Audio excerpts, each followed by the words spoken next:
Welcome to Success Story, the most useful podcast in the world. I'm your host, Scott D. Clary. The Success Story podcast is part of the Blue Wire Podcast Network, as well as the HubSpot Podcast Network. The HubSpot Podcast Network has other great podcasts like Marketing Made Simple, hosted by Dr. JJ Peterson. Now, Marketing Made Simple brings you practical tips to make your marketing easy and, more importantly, make it work. If you like any of these topics, you definitely want to go check out the show. How to write and deliver a captivating speech, how to market yourself into a new job, how design can help and also hurt your revenue, creating a social media ad strategy that actually works. If these topics resonate with you, go check out Marketing Made Simple wherever you get your podcasts. Today, my guest is Carlos Rodriguez. Carlos is a former legendary esports competitor turned entrepreneur and successful CEO.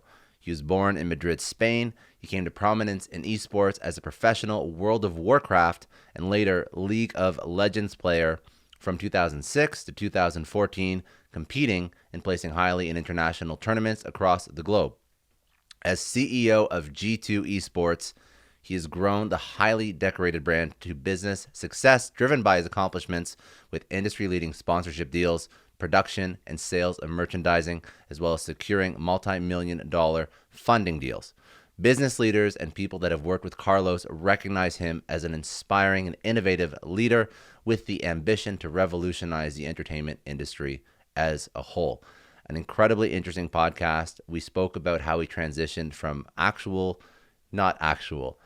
legacy definition of sports into esports.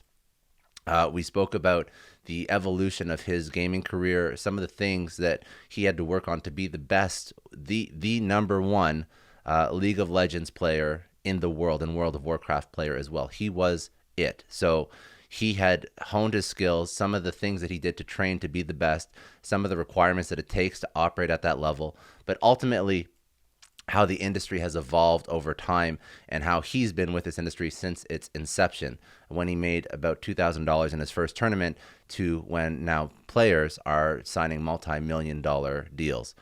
He spoke about leaving the industry as a player and pivoting into business ownership, starting G2, one of the most prominent teams in esports in the world, first ranked in Europe, the most prominent number one in Asia, and number 3 in North America. He spoke about the evolution of the industry, but also the evolution of G2, how he built out a business in a new category that has never been defined yet. He had no mentors. He had no playbook to follow. We spoke about globalization of esports, how it doesn't matter who you are or where you come from. You can excel and succeed in esports. We spoke about the mentality between being a player versus being a business owner, what translated, what didn't. We spoke about the audience and how do you get new audience members into esports. We spoke about how it compares to more traditional sports. And then ultimately how he sets his goals, how he's always been a pioneer and an innovator, how he's become the number one player, how he's built the number one team, and how eventually he will be large enough to compete with some of the largest sports franchises globally, and how he hopes to accomplish that. His mindset and his drive is absolutely incredible, an incredibly smart individual. You'll understand why he was successful. Let's jump right into it. This is Carlos Rodriguez. He is a former legendary esports competitor turned CEO of G2.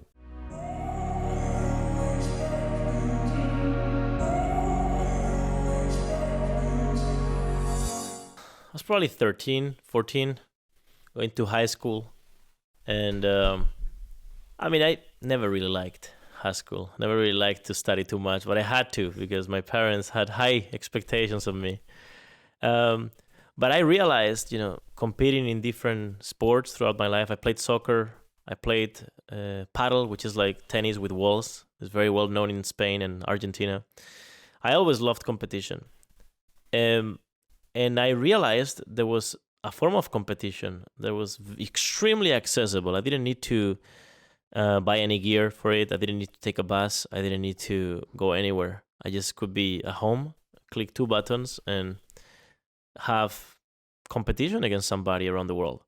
And that was video game competition. That was esports. That was a way in which I could literally compete with other people in a game that I would consider myself good, and then somebody would give me the truth that I was, after competing against him or her, I'd be shit. And so that was a great feeling, you know? It's 2 clicks into direct competition with someone I don't know. I don't know their background, I don't know their race, I don't know their color, anything. And that to me felt beautiful. That was beautiful. I feel like that moment defined my life actually, because I spent more and more time competing online with other people in other video games, and that's how I ended up building a career out of it. And what is the first version of a career? Like when is it, like when I think about traditional sports, you're going through the collegiate system and then you probably, go through NCAA and then you go into like semi-pro and maybe you're getting like a really bad salary, like a couple of $1,000 a year for semi-pro, then you try and make it to like the pros. But when do you start getting paid? Like what's the monetization so that if somebody's doing this, you get that first dollar in the bank from esports? I mean, the obvious answer first is, there's tournaments that have prize money depending on where you place in them, right? The challenge is that those tournaments, for the most part, happen offline somewhere and in a city that you have to fly to and cover accommodation. So, back then there were a couple of tournaments that I got a hold of, and I told myself, let me qualify for it, or try to qualify for it, right? And the qualification system here is very open in the sense of if you are the best player in the world, unlike in traditional sports, there is probably close to 0% chance that you will not make it, because everybody has access to your ranking. Everybody will know right away just by looking at the data available related to your games that you play. When you're training by yourself, everybody has access to that data. Everybody will know if you're good, actually, or at least you could be good, right? If your numbers look good, then you have potential, and then someone will try you. And so here, for qualification, it worked the same way. I looked at people that I thought were good as well, just by looking at ranking, contacted them. It was a 3 versus 3 game. It was in World of Warcraft, I remember it. And I contacted them and said, hey, let's play together. We don't know each other, but, let's just try to qualify here. And I remember like one of them had no money to because they had to pay $10 to qualify to enter the qualifier, and I paid it for him. I said, yeah, I'll pay for you, and then you give me twice as much if we qualify, okay? And he said, okay. So I paid it for him, and we started training. And yeah, as I said, there's like you go up in the ranking, you win games, you go up in the ranking, you lose games, you go down in the rankings, and the top 10 will go to the event. Well, we were not only part of the top 10, we actually were the first team, So we qualified to the event, and it was in Hanover, so I had to find a sponsor. And I found somebody that paid for our trip, which was a catastrophic trip. I mean, it was like, I probably took like 3 planes just to get from Spain to Germany. and It's not a good and then trip. there, no, it's not, I mean, for me, it was great. It was actually beautiful. And we all slept in the same room, in 2 different mattresses. So I was sharing bed with someone. And yeah, that's how it all started. And then I brought home $2,000, which my parents were ecstatic, like they were like, what's going on? Like, you're playing video games and you just brought home more than we both earned together, so it was insane. And this was like when you were starting in esports, was it an established industry, or were you kind of like, you were playing games, you were building out like your professional esports, persona, you were winning tournaments?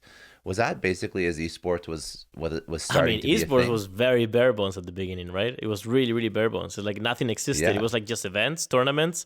The contracts we had, I remember negotiating my own contracts. I don't even want to remotely look back at whatever the hell I signed back then, because I'm sure it was garbage, like worth as toilet paper. Yeah. But it was the very beginnings, of this thing. And just compared with how it is right now, man, the industry of esports and video game competition right now is fucking insane. Like my team, so I'll talk about it later, but I founded the largest, most relevant team in the world called G2, right? And so there is, in G2 we have players that get millions of dollars a year. We buy out players for millions of dollars. We sell them for millions of dollars. There is player transfer periods. There is contract durations. There is deliverables within each contract. This is like very professionalized. There are employees, whatever it is, And so this is like sports level contracts, like traditional sports level contracts, and like rules and regulations within each league and game, which back then was not like that. Back then it was the Wild West, man. And whoever whoever was willing to take the risk, like me, like I did, then you could go both ways. So you make $2,000, and then that was your first tournament. So now you're like hooked on it, obviously. So what as you grow up in your like, I don't even know, like your esports career probably is the best way to put it. You're starting to go after more and more tournaments, and the industry is evolving. And is there like a point? Was it the first tournament where you're like, this is going to be my life? This is what I want to do. Like I've sort of validated, because $2,000 is $2,000, but it's not a lot. Like it's really not that much money. I mean, when you back think. then, by the way, back then it was like the world to me. Like as I Yeah. said, my mom and my dad worked pretty much all day. My mom was a makeup artist. My dad was electrician, and between them both, they didn't bring home $2,000 a month. So that was like I thought I was the richest man on the planet. I could buy half of Spain with that money back then. But yeah, it's yeah. I did not think for a second that this would be how my life would look like, and I kept studying, obviously. Um, but I've never been a person. I mean, now I force myself to like think 10 years ahead, and it Mhm. helps me. It helps guide me and give me ambition. But back then, I did not know these tactics, right? So I would just pretty much live day to day, doing my best and trying to quote unquote survive and become the number one, which eventually I did. Um, but I wasn't so much planning as I was just living in the present and working really hard on being the best. And what does that mean for esports? What is being like, how do you become the best? Because if you're talking about all the different games that you could play, do you just focus on the one that's growing the fastest, that has the biggest community, and play that again and Yeah, again and it's again? it's a very good question, right? So I will say I got lucky on my first move in World of Warcraft because World of Warcraft just happened to be one of the largest games back then. But then in the fourth year competing in that game, 2009 actually, I decided to quit World of Warcraft. And I decided to quit for different reasons than the game being smaller.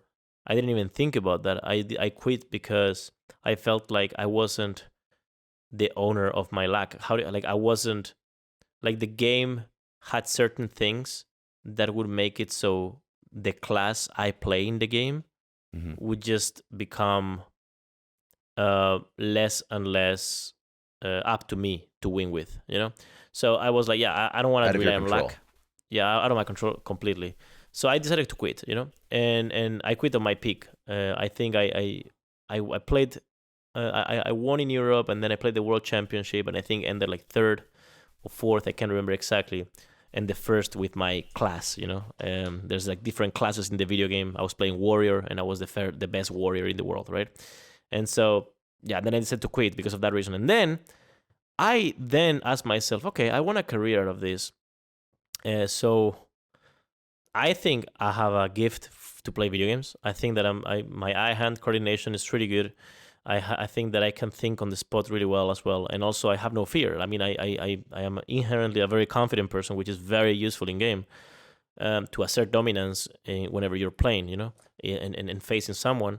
So, what game should I play next? What games fits my skill set, and what game is played by a lot of people? Because the more people that play the game and watch the game, the more prize pool I will have access to, right? Hmm. And that's when I consciously decided to go for League of Legends, which is, even as of today, one of the largest games on the planet, if not the largest. I'm pretty sure it's the largest PC game on the planet. And that's when I built the next portion of my career for 5 years straight. Played that game, became one of the best in the world at it, played a lot of tournaments, built a brand, created content, live streamed, and made myself, a known, you know, professional player with a lot of fans. And yeah, that was a conscious effort, and I'm very glad that I did that. Even though like League of Legends back then was not my favorite game, I just thought that I could be very good at it, and I thought that I could have a career that I could live with. When you are trying to become the best at a game, what does your actual routine look like? What's your day to day? So that in traditional sports, you shouldn't practice more than your body physically allows you to, Of because course, then it yeah. becomes counterproductive, right? When your muscles are too tired, then you get into bad habits, and uh, you know, yeah, you get into bad habits when you're too tired. But with video games, I always say, if your mind can take it, you should be training. You're not gonna get exhausted on your arms. You're not gonna unless you really have a fucked up way to pick up the mouse or the controller. You're not gonna develop carpal tunnel. Like, yeah, like it's not gonna physically tax you if you just do the ABC of what to do when you play games, like stretch every now and then, turn up from your chair, and like stretch and whatever, right? But mentally, it's very taxing, because every game you play, you have to think about a thousand things, while you're controlling your character, while you're thinking about what your team is doing, what move should the team do next, what is my opponent thinking of doing. It's just very taxing, and you have to take it seriously so that you can develop good habits. So I think that an average successful career has a player training 8 to 10 hours a day, and there's players that can take more, there's players that can take less. There's more creative players that benefit more from playing only 6-7 hours, whereas there's more players that benefit a lot from repetition, that having 11-12 hours a day help them more. So it ranges, but for the most part, I think that the rule of thumb is if you can take it, you should be practicing. And the way in which you practice, there's two ways in which you practice in esports. One is alongside your team. So if it's a team game, you practice alongside your team, and you practice against other teams or your sister team, and then you practice team play, you practice call-outs, you practice together. You learn how to play together the game. You practice picks and bans, you practice the way in which you guys play the game together, and you practice what your team is known for. What is your play style, right? Which takes hundreds, if not thousands of hours, okay? And then you practice by yourself, in the sense of you practice your mechanics. Imagine this as if you're an NBA player and you're just shooting by yourself, right? Just shooting at the basket for hours. And the way in which you do that is every game is something called solo queue, and you just queue up, and then you automatically get placed with other players in the world in your team, and other players in the world in the opposite team, random people that are of your level, more or less. And that's how you practice. You learn new mechanics, you develop your own, and those two combined make up for the totality of your practice. Some players like to go to hit the gym. A lot of them actually like to also read books and just develop their minds. And I have come to realize that it does help, depending on the player. Yeah, no, I was gonna ask, like, if there's any like physical or mental exercises that you do that translate into, but for you in particular, it was mostly just practicing the actual game that you were playing. I mean, it was a practicing game. I was hitting the gym as well, and I was reading books. I like to read books a lot, and I like meditating as well. I picked up reading books and meditation when I was 17, and funnily enough, it was when everything just boomed. Like, Yeah. And I have never lost the habit anymore. I don't meditate every day, but I use it as a tool, and same goes for reading books. When I feel like I'm a bit stuck or I'm a bit overly stressed about something, and my current job it can get incredibly stressful, even more so than as a player. But I've learned the little tactics to get rid of that stress, and to find solutions to complex problems that require a lot of creativity and ambition and balls. Honestly, like sometimes I just have to.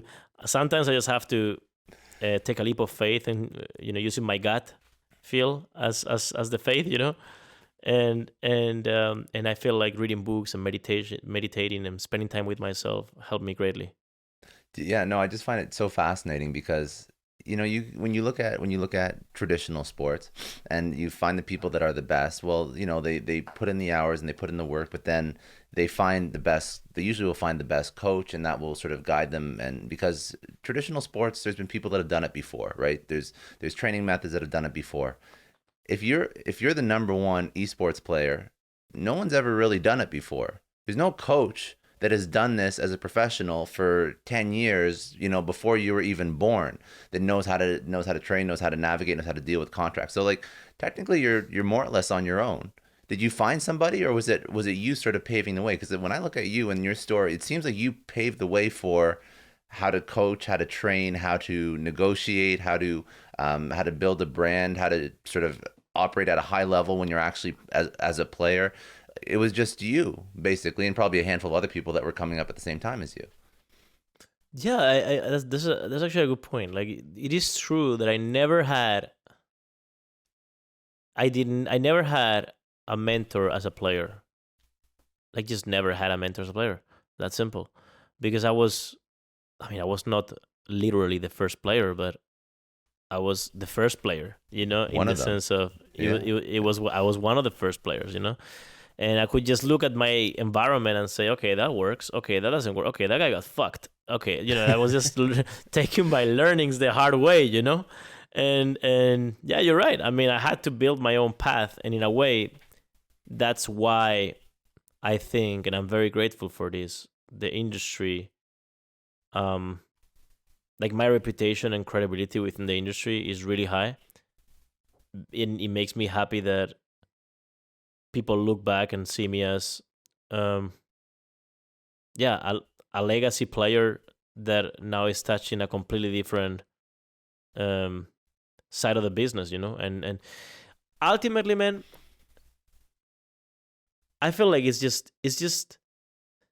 it's fun when you have to build a path that's never existed before, because you learn to take fuck ups and failures as just another day in the office. Like right now, like the culture of G2, it's incredible. Like I feel like people just know inherently that the only thing that will be held accountable to is to try out things.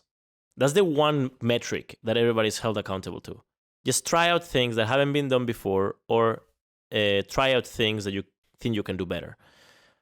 And that's the only KPI, pretty much. I love If it. you fail at it, that's okay. But if you get nothing new done, if you're taking no risks, then is when I start looking at you maybe not a good culture fit. And I think that comes from my times as a player. Like so many decisions were straight up wrong. Even in social media, just having a big mouth, it sometimes was great, sometimes was shitty. And I built a brand my brand is completely transparent. This raw guy that is just bantering with everyone, having a good time, and sometimes misses the mark. That's pretty much me. It's And and I love it. I really love it, because you can't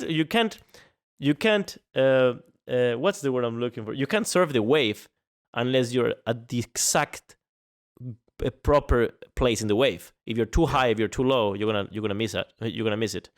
So and sometimes you will miss the mark. You will miss the wave, and sometimes you missing the mark is gonna get you a lot of hatred, and you have to be okay with that. So I feel like going through all those failures, including shitty contracts signed, including bad decisions around changing players, including whatever it is.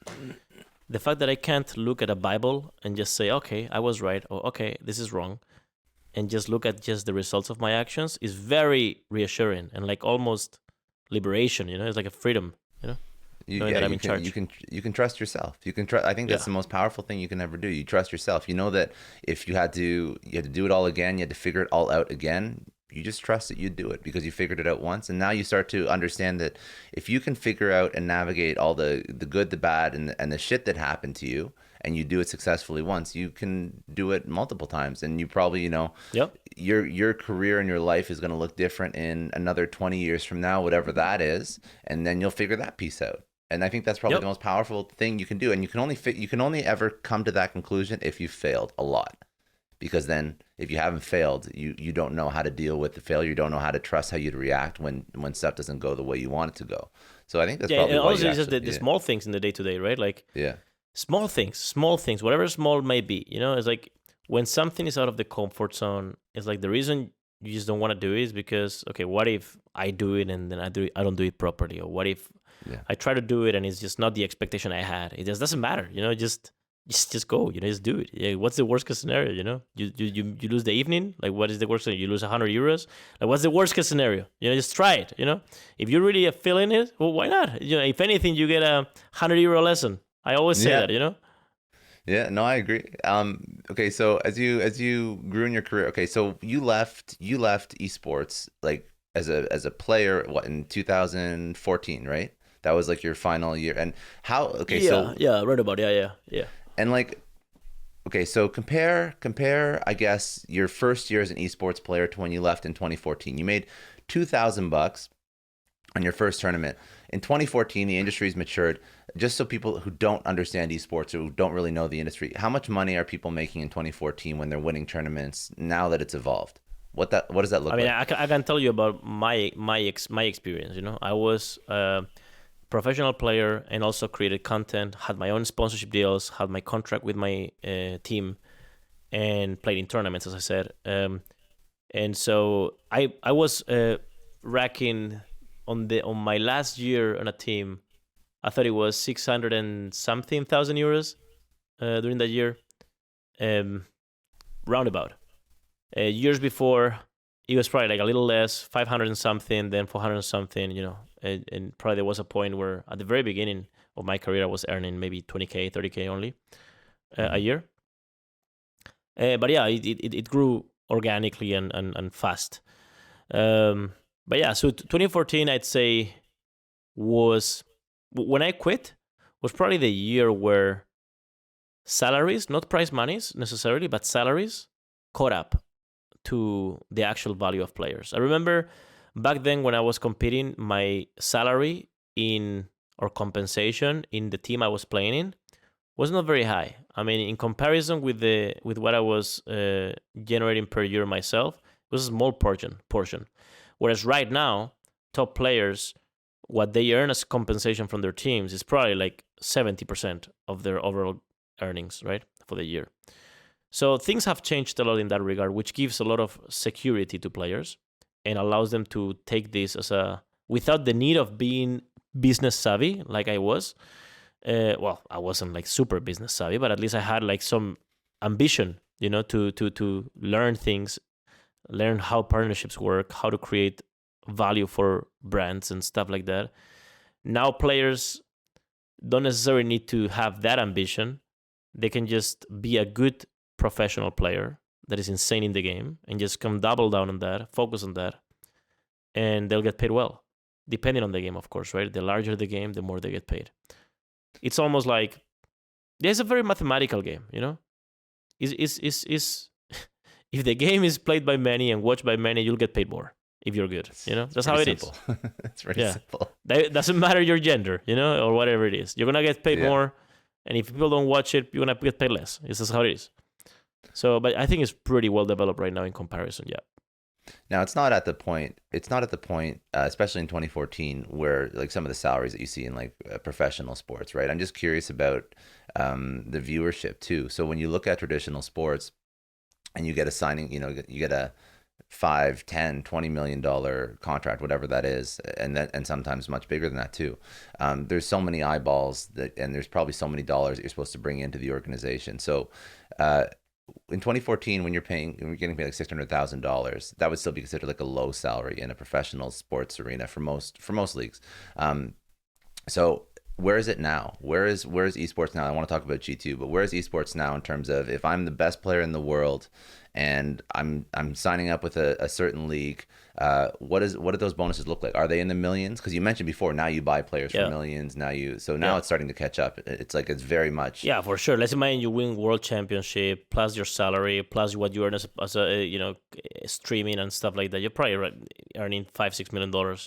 Yeah. Okay. In the largest game on the planet. That's very very possible.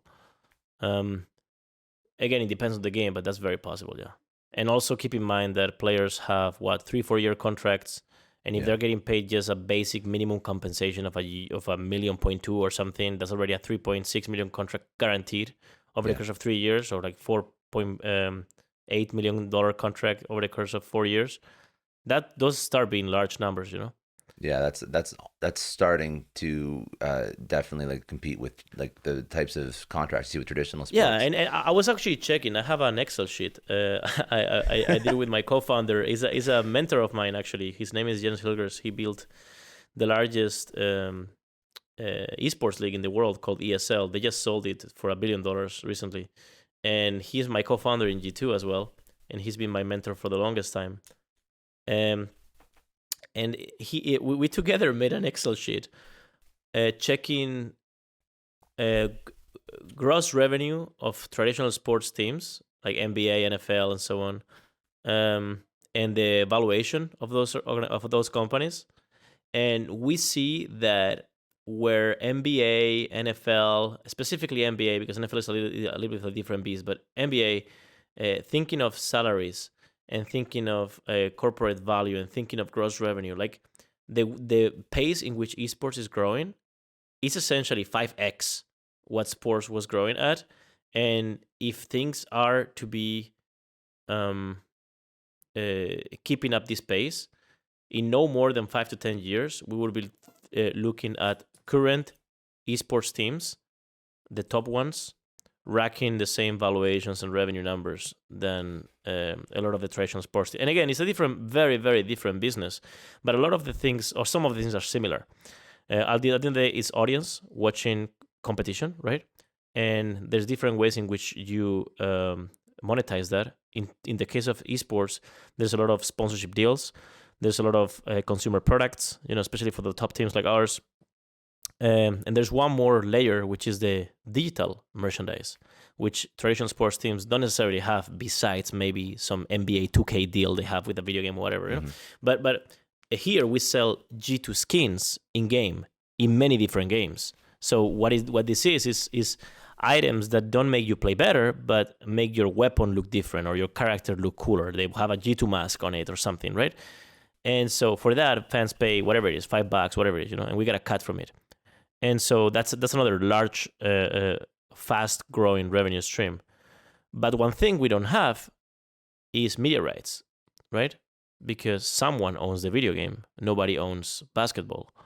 So as a result of that, teams just have to get significantly more creative than traditional, or esports teams need to get significantly more creative than traditional sports teams in building not only a brand that people want to root for, but also different revenue streams that people want to spend money on.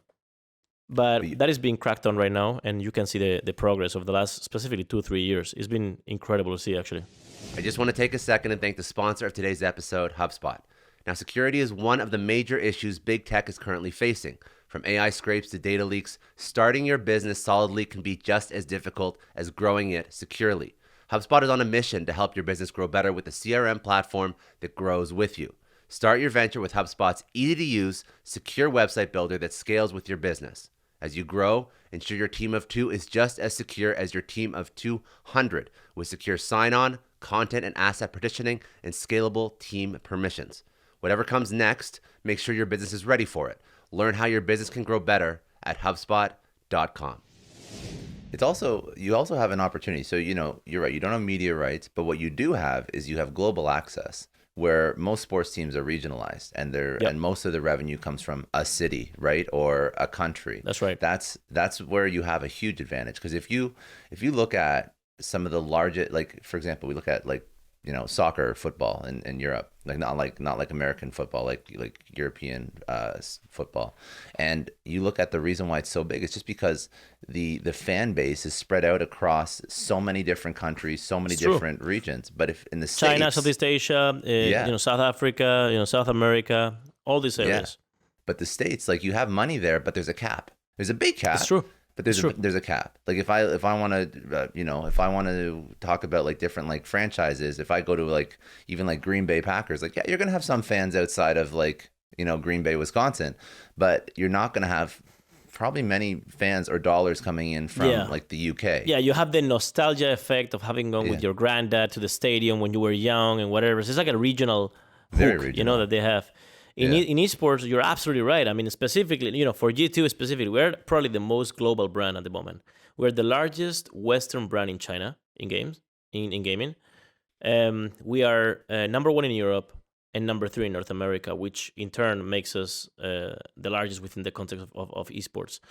And which this we had examples years back of different publishers coming up with a franchise system that was regionalized, and we had to say no to it. Majorly, because we don't believe in that regionalization. We believe that, number one, gamers have English more and more as the global language, regardless where they play from.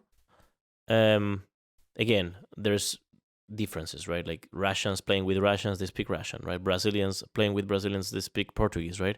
But for the most part, you see English becoming more and more the go-to language for pretty much most distribution of competition, as well as when you're actually playing video games with others, you speak English, right? Because you don't know if you have in your team a French guy, a Swedish guy, a guy that is from New York but happens to be living in Paris. You're living in Berlin, and it's a Spanish guy as well in your team. So what language do you speak? English, and everybody knows that. You grew up speaking English. So it's almost like the language makes it a global phenomenon now. And as internet and technology gets better, and makes it more and more possible. We're still a bit far from it, but it makes it more and more possible for someone from New York to be able to play against someone from Paris with a decent latency, which right now is bearable, but it's not that good. Like if you want to play competitively, you can't play with like 100 ping. You need to play with like 30 ping, and that requires you to be in the same region.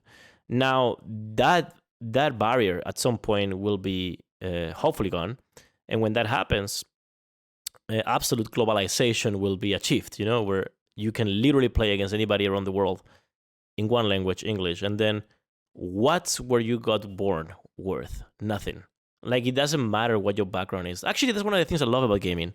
It doesn't matter what your background is. You're a woman, you're a man, your race is whatever, you got born in whatever. It doesn't matter to anyone what your age is. It doesn't matter. If you hit heads in a first-person shooter game, you have our accolades. If you don't hit heads, you're gonna get shot on. And that's the beauty of video games. So yeah, I completely believe in that global aspect from it, and less believe in the regionalization that traditional sports are inherently needing to have. I'm happy you push back against that, because I think it actually, what you mentioned, it's a beautiful thing. Like, and yeah, you have like technology problems with internet speeds and latency and whatnot, but that'll be solved too. So this is an incredible industry that actually is a true global industry. And I'm sure you do have some, I'm sure, like you mentioned, you're number 1 in Europe, you're number 3 in North America. You rank, what was the APAC ranking? It's like in China, we're number 1 in China. Oh, you're number 1 in China. So I'm sure there's still like some regional, because people are probably programmed to like root for people that are geographically close to them and similar to them. But I feel like that's going to be a thing of the past soon. So I think that by pushing back on regionalization, like, you're forcing people to think differently about sports. Yeah, for sure. The problem is that so Americans like blink blink a lot, okay? And I say this with utmost respect, As a European, I don't give a fuck. If you give me like courtside tickets, I was in courtside a few times, and it just doesn't feel that special, But when I get someone courtside tickets for a Nets game or something, they're like, they can't believe it, And like, I don't know, it's just American mindset, And the American mindset of blink blink heavily idolizes traditional sports, heavily idolizes, And even myself, I've tried it myself. I've tried in different ways to work with traditional sports people. And there is a reason why it doesn't work. It's because they're not the same thing. Commanding digital audiences in digital native platforms and distribution platforms is very different. Very, very, very different. You buy LeBron James, he comes into the Lakers, you automatically sell however many jerseys. You do that with the best player in the world in esports, you will sell some jerseys, but it's not even like remotely close to the amount of jerseys you would sell if you put some proper, high quality, well thought through campaign and content behind it. So in other words, it's almost like traditional sports teams, as a result of the franchise systems majorly, but in the case of soccer, they have no franchise systems. In Europe, they have no franchise system, and yet they fall under the same issues. They tend to be just more lazy, with their brands. The craziest thing they have going for them is the mascot. Fair enough. That's interesting. But beyond that, there's nothing, They don't understand Web3. They don't understand content formats. They don't understand how to create scripted or semi-scripted content with their players. The players don't even want to make that content unless you pay them extra. It's really a mess, So there is no entertainment besides what sports shows that have nothing to do with those teams do, or podcasts that have nothing to do with those teams do. And so esports, we had to learn the hard way. If we want to build something that lasts for long and that builds a large fan base that spends money in your brand, we just had to learn the hard way that we had to build something interesting. And that interesting thing you're building is not connected with where you were born, because then you're putting artificial walls where there should be none. It has to be connected with your brand. What is your brand standing up for? What is your colors looking like? What is your mascot? What is the content you create? What makes you special? You know, it's very different from where you got born. No, it's a good point. Okay, I feel like we could talk about this more, but I do want to talk about G2 because it's kind of important. So, so as you left being a professional player, you could have just probably at that point, you probably could have like coached other players. You didn't have to go all in and start a business, right? Like that's a lot of work, and I'm sure you figured that out probably the hard way. You did all this, so and you started a business that I don't think really has ever existed before. So you started. So what G2 is? I don't know how to categorize it because it's not a league. It's just like a conglomerate of players, right? Like you're almost like acting like as an agency. Is that the best way? No, it's probably closer. So G2 is a combination of LA Lakers and Marvel. Like G2 is literally what would have happened if Marvel bought the Lakers. Literally. That's insane. We are a sports team focused on video game competition that builds its long-term value within the brand in the form of creating scripted content, animating it. So you need to not only be a team, you not only need to be a team, but you also have to be like a content marketing machine, basically. Absolutely. Even from day one, you look at our org chart and you're like, okay, that's a media company. It has players that compete in video games, and we happen to be the most competitively successful organization in the world across top titles. But so that makes the sports team side of the business. But where we truly monetize our brand is through the creation of, just content production and distribution capabilities, which we have everything in-house. And so we have a team of 30 plus people just in production alone. So we have a total of 160 people in the company now. And a large portion of those are in marketing. A large portion of those are in marketing. And what happens as a result is that, we play the games that are most played in the world. We go into the events, win them, lose them, whatever, compete in them, choose what games we think are going to be relevant tomorrow, and build teams in those games ahead of time. Mm-hmm. And then once we have those teams, we create content around those teams for socials. It doesn't matter, TikTok, Twitter, Instagram, YouTube, everything, right? Reddit, Discord, whatever it is.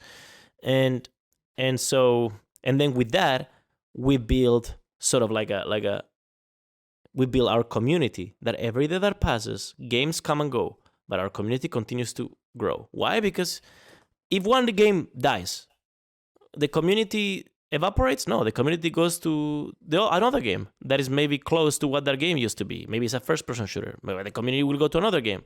We already happen to be part of that game. So all of a sudden, what do? They gravitate towards becoming G2 fans. So unlike traditional sports, we don't rely on a game being alive. We have the most portfolio approach you can think of. And the way, as I said, in which we monetize is majorly through sponsorship deals, league revenue share, consumer products, both physical and digital consumer products, so merchandise.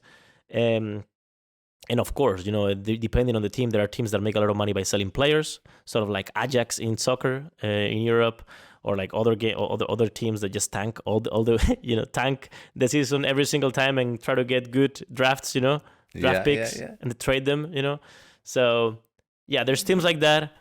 But I'd say it's a significantly different business than, at least it's a more complex business than what traditional sports teams have. Well, it's much more because I made the incorrect assumption. I said agency because you're representing players, and those players. But we have a brand, right? So it's not like CAA or WME. Those guys have no brand. No. Nobody cares, right? So our players, we pay them salaries. We have deliverables with them, and they have their agents, so they, we're not their agents, we are their organization, their team, their club, And they play different.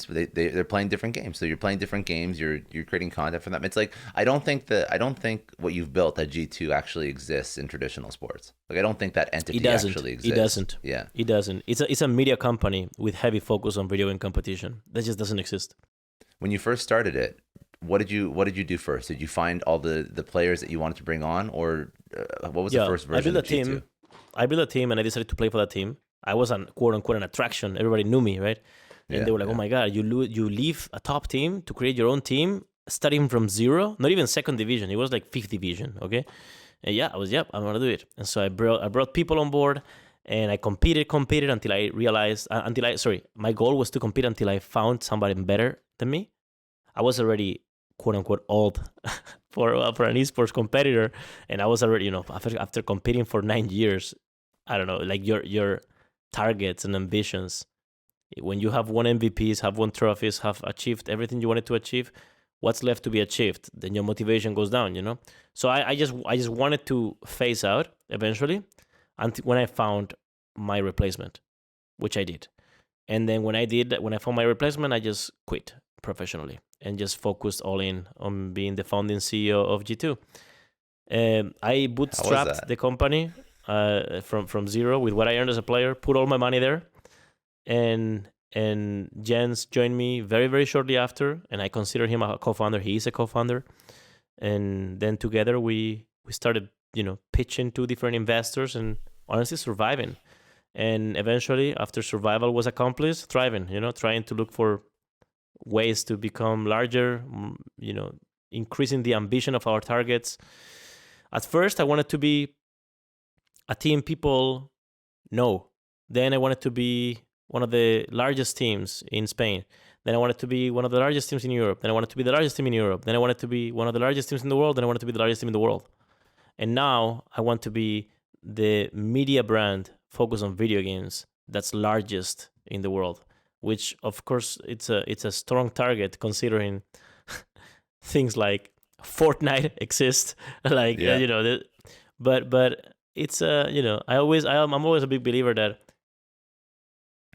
bowman, is that how you call it? Who carries a bow? Archer. Okay, an archer. Archer. Yeah. An archer is like aiming the bow a little too high, so that it reaches further. If you aim exactly straight up in front of you, it reaches. The arrow goes for a shorter length. Distance. So distance. Yeah. So it's important to me to have this crazy target in front of us. And I'm sure if you ask me 5 years from now, the target will be larger.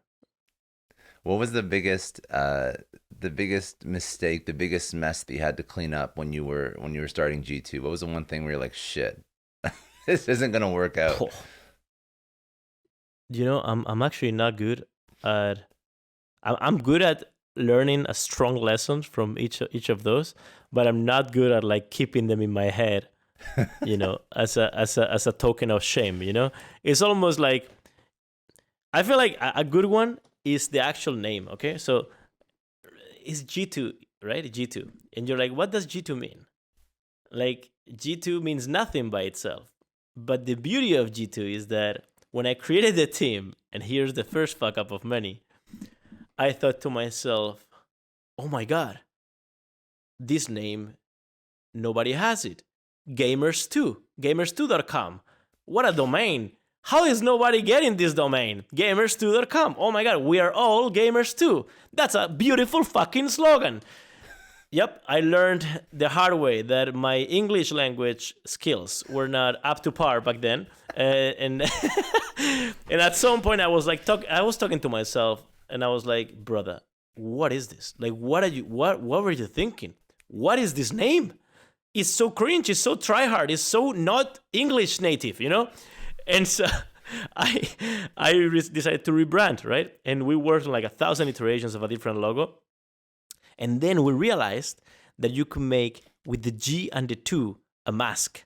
And in our case, we wanted to have a samurai mask because samurais are dope, And they are dope. So and so I was like, you know what? Fuck it. I don't want a new name. I want to carry this G2 as a token of shame forever. I want to remember that I didn't know how to speak English back then. So now it's going to be G2 forever. And so G2 it is. It's like things don't have to be perfect branding wise. If you do a good job, people are going to follow you. And the samurai, as I said, is dope. So that's good. And by the way, like there's other there's another big company that actually that does the G2 thing too. So it's not like it's a bad name. There's like a huge G2. You couldn't get G2.com. I think if you probably tried to buy that from G2, I think they're like a software rating company, right? Yeah, like, I saw that. But we have I love G2 Esports works. I'm happy. Fuck it. It's good. No, it's good. It's good. Okay. As you grow G2, so now you build into a media company. What's the difference what's the difference between being a player, being an owner? And what's the mentality? How do you approach problems? What did you learn from that switch? I mean, as a player, you learn to do one thing really well. You become a specialist, right? It's almost like having it's like mastering the sword, Mm-hmm. It's like you become a master of that one thing. And whoever you face, that whether you win or you lose, you're confident in your ability to master that sword, to use that sword, There is not a lot of room for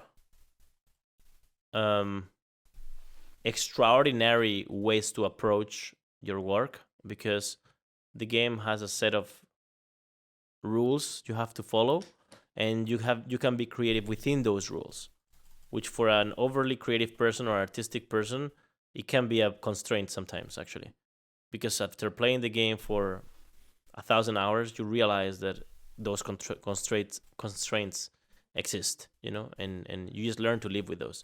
So I guess the biggest difference, I mean, number one, I actually did learn very valuable skills as a player.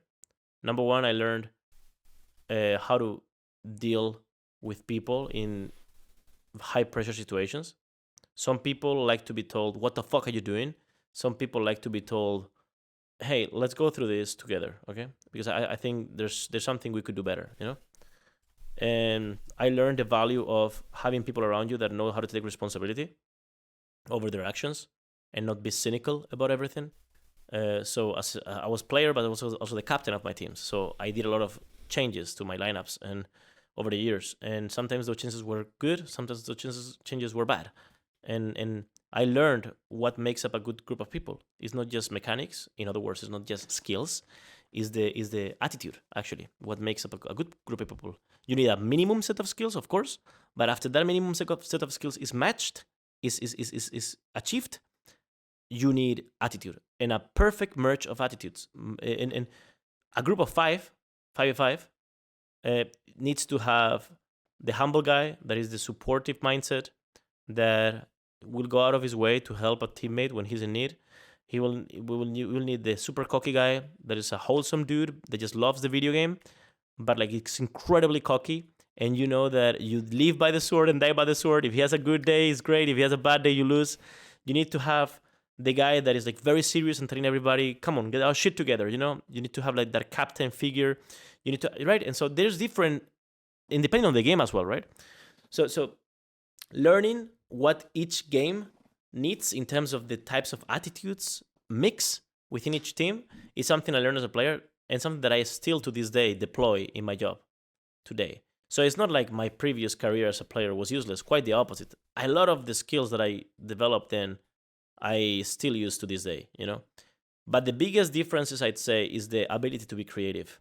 In my job, there's no walls. There's no limitations, I literally wanted to make a song. I love singing, okay? I wanted to make a song, so I did a metal song, an epic metal song. And we went ham with it. We spent $500,000 in building the most incredible high production quality song. Best guitarist in the world, best drummer in the world, best celloist in the world, the celloist of Hans Zimmer. We went fucking insane. Best songwriters. It was insane, okay? And I was the lead singer, okay? Which there's nothing more ego-focused than that. You're not. And I was like, why not? You can do that shit as a player.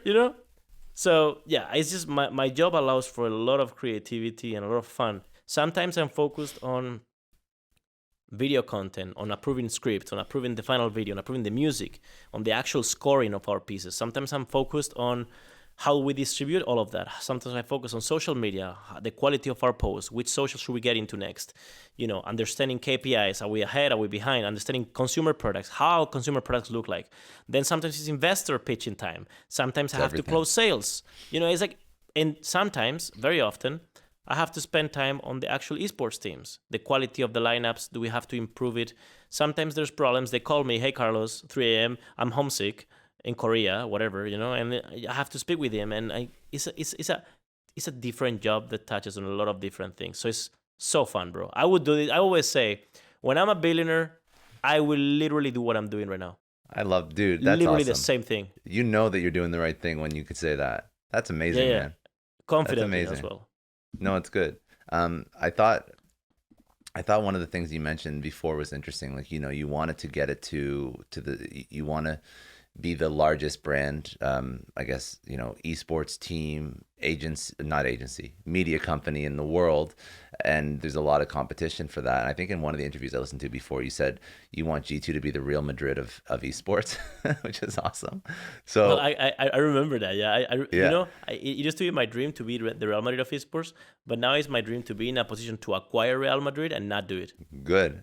Let's go. Let's fucking go. Let's do this. That's awesome, man. And not do it. Just how do you? Okay, so now you're at a point where like you have a huge like G2's like enormous, but how do you take it to the next level? What's the next thing? Like if you're looking at the industry and you're like, okay, we have this media, we have all these great players, like we're making millions of dollars, and but I want to take it to the next level. What's the next level and what G2 could actually accomplish? I feel like it's widening the funnel of our audience, in the sense of our audience is comprised majority of people that follow esports or play those games that esports are broadcasting, and video games in general, right? But less so casual video games. Like, for example, there's the Minecrafts of the world, Roblox of the world. Like those are, my son plays Minecraft and Roblox in his iPad, and those games we're not tapping into whatsoever, and no team is properly being able to tap into, because it's very hard to find an excuse to do so as an esports team, right?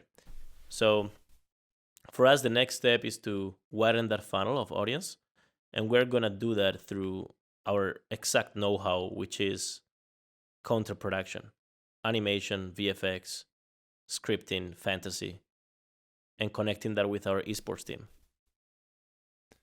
So it's a first. It's never been done before. We're gonna be the first. We're essentially the first company on earth to merge the reality of sports and esports with a world of fantasy. How do you get people that aren't even video game players or watchers into esports? Because that's the real opportunity. Yeah, that's exactly what we're trying to work. We're trying to be the bridge between those casual audiences and those hardcore esports audiences, in a way that, what if we tell a story within our fantasy world, everything done in-house, that story is the story of one of our teams in one specific event, one specific tournament, one specific finals, but we tell that story through the eyes of a universe we create that has nothing to do with the game we were playing that day, nothing to do with the actual players playing that game that day, but it very clearly winks at that moment in time. And it will be very appealing for current fans because they will want to watch it, because obviously it references a moment that they deem important in the legacy of G2. And non-G2 fans or non-esports fans will have an entry point through something they're happy to watch, which is animation, whether it's an anime series, TBD, right? Yeah. And they'll be like, okay, this is interesting. Okay. And all of a sudden, they have an entry point towards esports that has nothing to do with video game competition. And so that's the bridge everybody's trying to be. because once you crack that nut open, it's going to you're going to reap the benefits from it by far. Yeah. I'd say there's one team that is doing a decent job at widening that funnel, but they're doing it very differently. They're doing it through celebrity partnerships, which is FaZe Clan.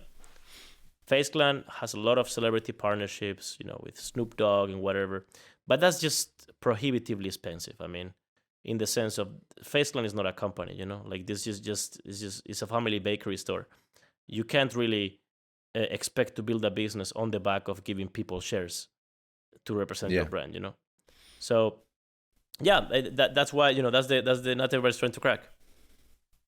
That's good. No, it's good. I like the plan. I think that the content strategy, just like creating these like worlds around these worlds and alternative media channels, and you create shows, you create all this different stuff that will bring people in, will get people like so excited. And then like when you, I think there's the guy that I spoke to before, he creates something, I can't remember his name now, it's so bad, but he creates what it's called a story world. And it's like there's like one piece of content that he creates, then he creates books and movies and everything around that piece of content. Yep. And then you can consume a podcast, you can consume like a Netflix show, you can read like 5 books, you can go on social, you can go in like little Reddit communities or what, even like Facebook. You do everything, and like you pull in all these people into all the other assets from everything you put out into the world, and like people just become like if you think about like anime, like Attack on Titan or something like that. Like if you did like 6 other pieces, if you did like a Netflix movie, if you did like a video game, if you did like a podcast on it, right? That's literally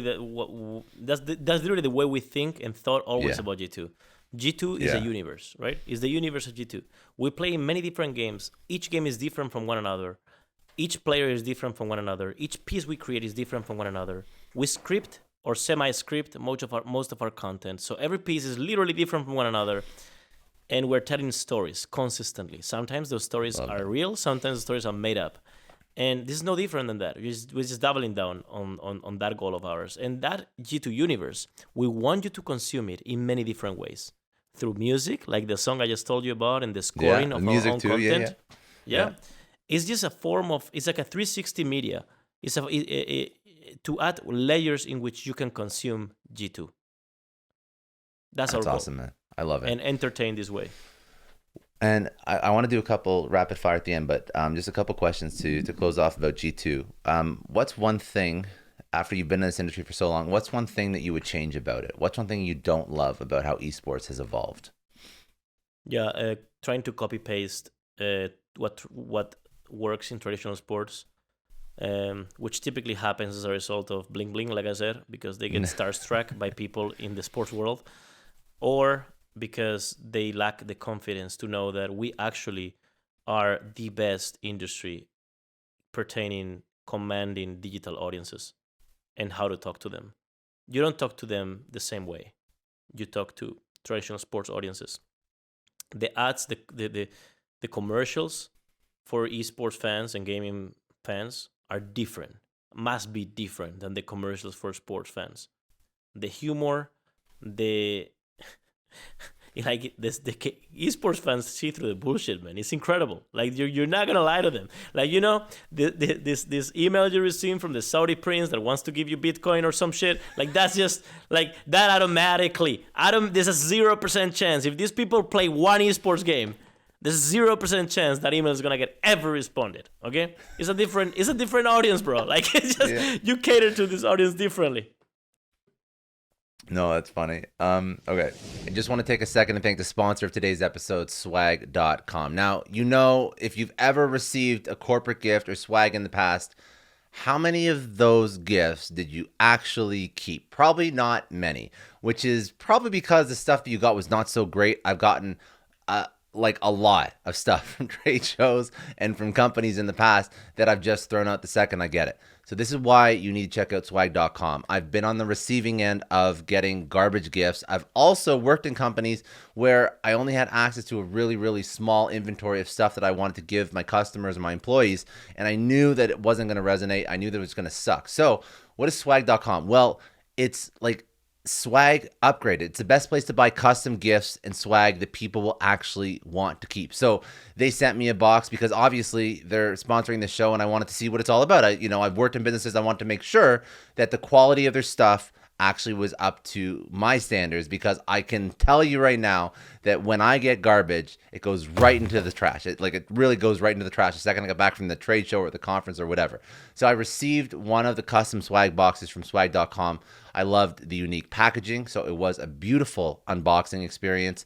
I love the actual products they sent me, and there's a whole bunch more that obviously they didn't send me, but the stuff that they did send was absolutely beautiful. It was very high quality, and I can only imagine that if I actually got this when I was working for companies, I probably would have actually used it. And to be honest, I'm going to start using them for people that work on my show and in my company as well, because I know that this isn't just a novelty gift that somebody's going to throw out. It's stuff that they can actually use. They have so many unique and customizable gifts that I've never seen anywhere else.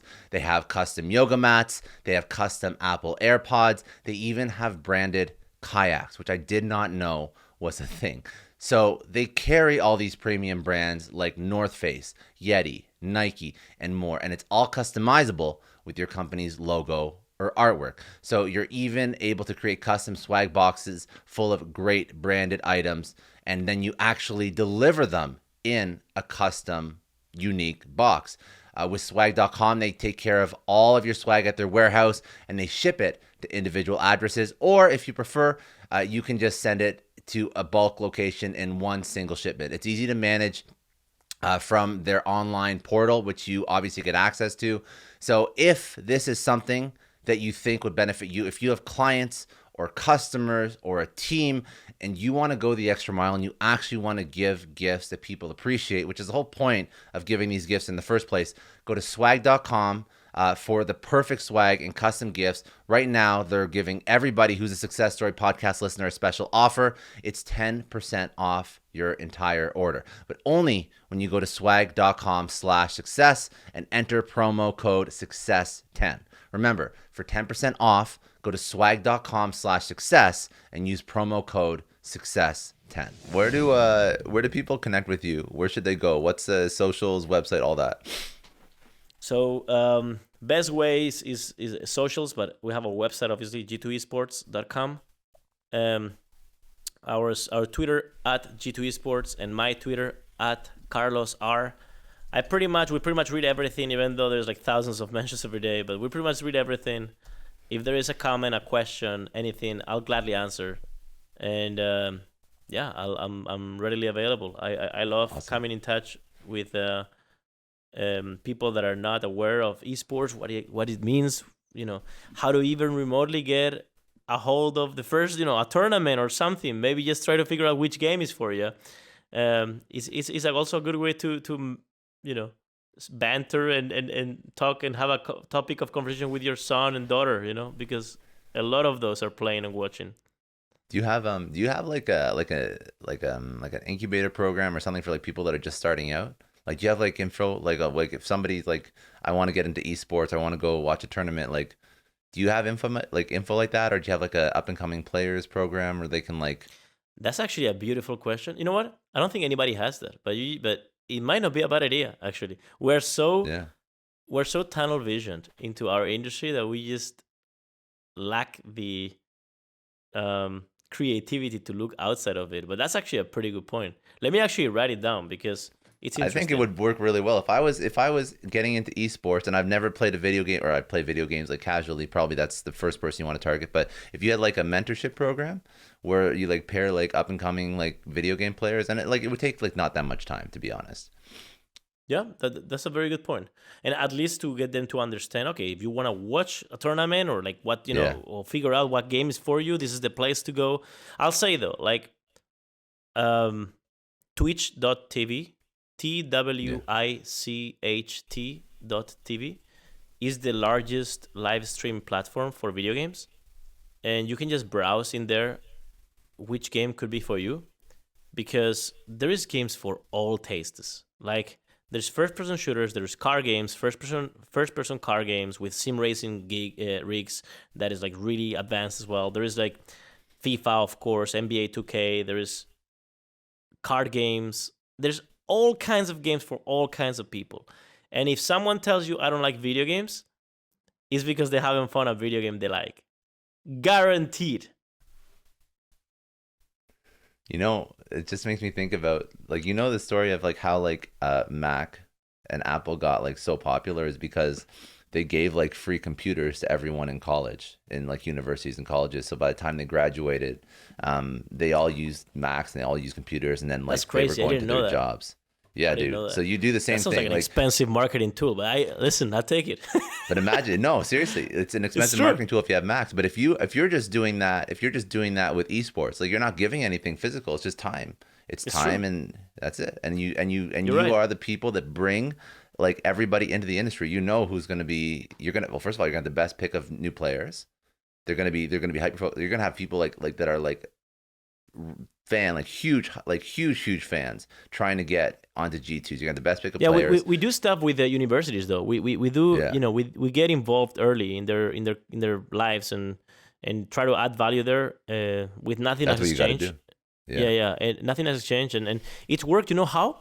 We actually have a lot of junior employees. Some of them actually grew in the company from that, and they're like data analysts and stuff like that. And that's literally from university, and they might not even like know what esports was, you know. So doing these things actually has been a great tool to get really talented people, hungry talented people into the world. I think if you did this, effectively and you targeted like young talent, I think you would easily become the best in like 5 years, biggest and best. It would be much easier than buying your way into biggest and best with just trying to like pay for eyeballs and win more. Especially no one's doing it. Smart. Okay, let's do a couple rapid fire to close this out.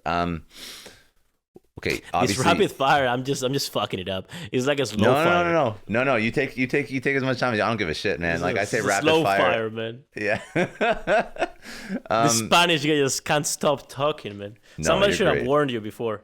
It's great, dude. You're awesome. I love it. If you're ever in Miami, you let me know. We'll do it in person. I have a studio. I'll actually be in Miami first week of June.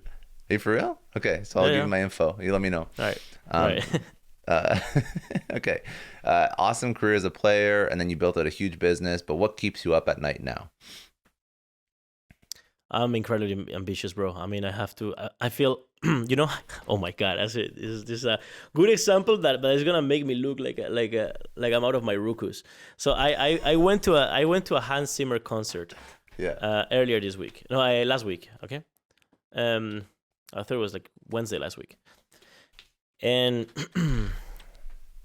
so I went there. I enjoyed it so much. I was by myself, but it was so enjoyable. I cried a couple times. It was incredible. That guy is a genius, and the people he surrounds himself by, geniuses.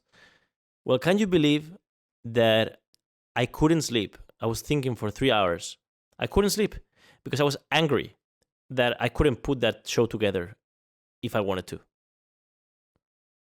So I was like thinking, okay, I can't do a live show like Hans Zimmer. That was my standard that I was all of a sudden just comparing by. Dude, but you're like a special kind of person. That's why you've been successful, because you think like that. I don't know, but it's a curse. I think I don't know if it's a curse or a gift. I think it's both at equal levels, bro. Because I was so pissed. That's funny. The day after, I remember just having one-on-ones with the head of content, head of media, head of GM, everybody. And I was just telling them, all of a sudden, the ambition just grew, and it was already high, you know? And I was like, shit, we have to just look better at the way we hire people. We have to look better at, okay, do you think this person is like this person that can carry the lights show of our show in the long term, 10 years from now, and we're the number one in the world? Can this person carry the lights show? Yes or no? No. Okay, then why do we have this person? Right? It's not a bad way to think. But no, dude, it's not a bad way to think. It's just, it's uncomfortable to think like that. Like, it's very uncomfortable to think like that. It's very uncomfortable. Yeah. But I mean, it's like, that's what you have to be the best. You have to work with the best. I mean, there's no reason, like, the way that I look at it is, if there's someone who's done it, that person is just human. That person is just somebody who spent a lot of time figuring that out, but they're just human, right? That's a very good point. It's like, we idolize. I mean, I idolize Hans Zimmer. I idolize, I don't know, fucking whatever it is, you know, Cristiano Ronaldo, LeBron James, whoever is. And You it's shouldn't. just people, bro. It's just people. So I'll tell you, like, okay, so you idolize Hans Zimmer and you're at the concert and you're like, fuck, like I should be able to do this. Okay, so if you put in 30 years into figuring out music and playing music, and then you hired the team and you spent the money, you do it. It's not like a complicated pathway to get that done. And if you don't reach that level of genius, at least you will be close enough to be comparable, right? Yes. That's what I think is very possible, right? Because of course you can get born with traits, right? And Hans Zimmer has traits that I will never have, and that's just life. That's just normal. But do you honestly believe that if you put your whole life and you put 12 to 14 plus hours a day, every single day doing it, that you couldn't Look, come it across? depends on what. I think you have a point for some things. I think some other things, the way in which you get born and your upbringing, which you have no control over, True. has a lot more to say about. Like, I think for art specifically, if you're talking like surgeon, maybe you do still need to be very still. So things that require physicality, right? LeBron James, you need to be told. And so there are things that you can't just work on. But and I think art is one of those things that just your brain has to be fucked up in a way that only like insane artists. Yeah. But let's imagine you have the bare minimum and you do spend those 30 years doing what you said. At least you will be close enough to be comparable, right? I agree with that. And if that's the max you achieve, then so be it. That consider that a success, right? But yeah, you're right. It's just people. It's just people. People that when they speak, they fuck up sometimes. They're shy sometimes. They're happy sometimes. They're sad sometimes. They cry sometimes. They have shitty nights. They have shitty mornings. They have happy mornings. It's just people, bro. And it's like people also, at a different scale, right? It's not like I'm Barack Obama, but people idolize me at times, right? Especially in the gaming community, right? And I'm thinking to myself, and I tell them the same, right? I'm like, bro, like, yes, I had something that made me a good player, right? Yes, it's correct. But what made me a good player is not necessarily what made me good at my job right now. And I consider myself better at my job right now than I was as a player. So I do think that the vast majority of available jobs and career opportunities and things you can do, you can actually work yourself into, and you're just human, just like Elon Musk and these other people. Yeah. Yes, some of them are incredibly fucked up in the head in a good or a bad way that leads them to these positions. And you might never be able to be Elon Musk, but you don't have to be Elon Musk, No. Like you can create your own value just following your own path, I fully believe that, and that's why I think to have that outlook on life, that I think you have to be like a little bit like off to like think like that too, because it's like it's incredibly ambitious. But if you don't think like that, then you're never going to get started, because like why would you? Like if you don't think like that, then logically you would assume that you can't achieve that. And if most people are logical and rational, and if you have already decided that you can't achieve that and you idolize that person, then you're not going to start from day one, because you're like, well, why would I ever start something that I can't finish? The people you hire, the work you put in, everything, you're going to hold yourself to the standard of that's below what that best case scenario looks like. And so, you're going to hire worse, you're going to work worse, you're going to be less creative. And what was this sentence? Is that, essentially when you need to survive, you just get creative. You find a way. I love it. Okay. Next question. Rapid fire. My ass, bro. It's been like half an hour of rapid fires. We suck, man. No, it's awesome. This will all be good. This will be good social shit. We'll do like some little clips out of this. Like it'll be good. Biggest challenge you've overcome in your personal life. What was it? How'd you overcome it? What'd you learn from it? My wife, fiance. So when we had our son 5 years and a half ago, she had an incredibly tough postpartum, and she almost died actually. So that part is like, gave me perspective, I guess. It's like nothing else scares me, because I saw what real fear is like. And even looking back, I don't even remember that 1 year. I don't remember, bro. I don't know how my days look like. I don't know. It's crazy because I'm very conscious about what happens in my life and like my brain, and I'm very transparent with myself. When I have a problem, I tell myself what the problem could be, and I try to. I don't know. I'm very straightforward. There's no bullshit with myself. Yeah. I'm very real, and I swear to God, bro. I don't know what the fuck happened that year. I don't remember. I can't recall. I know I was existing. It was and like where too I much. was living It was and like everything, but it's overload. like I don't know. I don't even know if it's overload. I don't know. So yeah, that moment is like, yeah, it built. I mean, of course, my relationship with my fiance is like what else can be important enough to lose our shit over? Yeah. Nothing, Yeah. So it's like everything becomes secondary.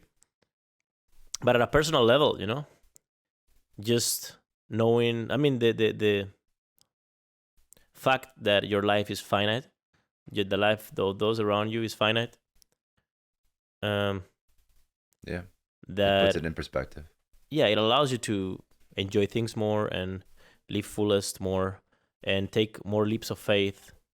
I mean, I'm going to New York to live with my life, with my family. My life is perfect right now, and why would I change anything and add complications? And like, I don't know. I just want to do it. It's like, no, so what? If it goes wrong, so what? I can always just go back to Spain, no, or whatever it is.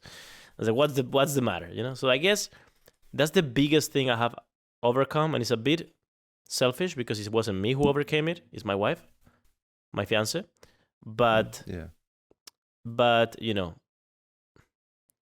it mentally it was yeah, I had to work a lot on it, but I'm over it, and I'm a better guy as a result. If you had to choose one person, and it could be your wife too, but if you had to pick one person, although there's been many that have helped you in your life, mentored you, who was that person, and what did they teach you? Yeah, so I'll say, can I say more than one? Another Yeah. fucking up your rapid fire. No, it's okay. It's okay. I'll say my wife. Definitely, fiance. Yeah, I call her always my wife, so whatever. Rose. She's very ambitious as well, and she demands the best from me as well, in a non-intrusive way. Right? She just knows what triggers me the right way, and tells me what I need to hear to piss me off, and be better. And she's my backbone. Same for my son, right? So of course, I think family is almost like cheating the question. Those two, my son and my wife, need to be there, obviously. But then I have to add Jens Hilger's my mentor. He's taught me so many things, bro. Like, I mean, I have no university career. My only career is the career of just business life, of losing my money, of being borderline, of being at the verge of losing the company, running out of funds, of getting creative in all kinds of ways, of never sacrificing my moral compass for short-term gains, which have given me now the long-term credibility with partners and investors and the like. I don't know. I feel like every conversation I've had with Jens has been, I've learned something, and I'd like to think of the same way for him and me. Although I'm the student, we are very different. He's very German. He's very structured. He's very his thoughts are very clearly put together. His commandment of the English language is incredible, and he's very ambitious as well. So that's something we share. But I'm more, he's more data driven, whereas I'm more gut driven. I'm more like, I connect with people through emotions a lot more, and the gestures of the people I'm talking to. I'm much more reactive when talking to people, reacting to how they will react, But we I think we're both a very good tag team. So I'd say Jens Hilgers, yeah, that's the guy. Good. No, very good. If you had to pick a book or podcast or something you've consumed in your life that you'd recommend people go check out, I'd say book Meditations, Marcus Aurelius. I really like that one a lot. I also liked, even though I didn't like the book as much when I finished it, it's a book that I always think of when I thinking back, which is called Outliers. And that book taught me that I don't know, for example, like some, the best athletes in football got born a specific year or a specific month, sorry. And that's for a reason, you know? That means that they're like the largest in their class. And so they play better. And so playing better that year because they're larger, they have more leverage, physical leverage over the rest. All of a sudden they grow up confidently knowing they're the best. So it's almost like a self-fulfilling prophecy. And they become better and better and better and better. And that's mathematically, it's a numbers game, you know? It becomes a numbers game. And so that book taught me that a lot of it is in your head. So, you know the famous fake it till you make it? I hate the actual saying, but in a way, in many situations, it is so true. Like you just have to, dude, you have to walk like you own it. Yeah. You have to, and I'm not saying be like arrogant in this, oh, I know everything. No. It's like confidence. A big portion of confidence comes from saying, I have no fucking idea about this. Like we need someone that knows more than me that can just make my face go red, you know? I need someone that figuring it and being okay with that too. Being okay. Absolutely. By the way, Jens gives me shit all the time. Like I'm telling you, like he gives me so much shit. It doesn't matter when I think I'm at the top of the food chain. He comes and just says, "You piece of shit, you know nothing because pop." And then okay, I understand. I'm sorry. And that's just keeping you grounded, bro. It's a must-have, you know. But yeah, I feel like confidence is a must-have, bro. Like just confidence, like deep confidence. I'm not saying like, oh, no, I'm saying deep confidence, being okay with being wrong, seeking feedback, while still knowing that if you deploy that feedback, you're going to be the number one. What would you tell your 20-year-old self? What would I tell my 20-year-old self?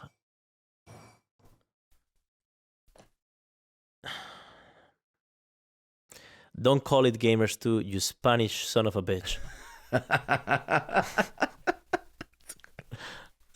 That's good. I actually don't hate the name. It's not that bad. I think you're hard on yourself. Brother, that's like a Spanish person just gathered his Russian friend and they came up with an English name for a team, okay? It's like the least English native thing you can think of, bro. So bad. Oh my God. Okay, last question. What does success mean to you? Success for me is enjoy. So I consider myself successful if I'm enjoying the misery that comes with following a tough path. That's a good one. I've never heard that one before. That's good. Yeah. Because it's like a constant fucking misery. I mean, it's like, holy shit, this goes wrong. Holy fuck, this goes wrong. Things are going good. No, my brain just makes up some shit, and all of a sudden we're terrible. We're trash. Why are we not Marvel? Well, and there's like that misery, like knowing that there's so much to do, knowing that you could be so much better, knowing that you're in control of your actions, meaning you are the reason for your failures, is at first a lot of stress to go through, but at the same time it's so liberating because you're in control. Actually, you feel you're in control, You are where the buck stops. And so for me, success is enjoying that process. And it's hard to enjoy the process like at a shallow level because when you're dealing with miserable shit, it's not like pleasant in that moment.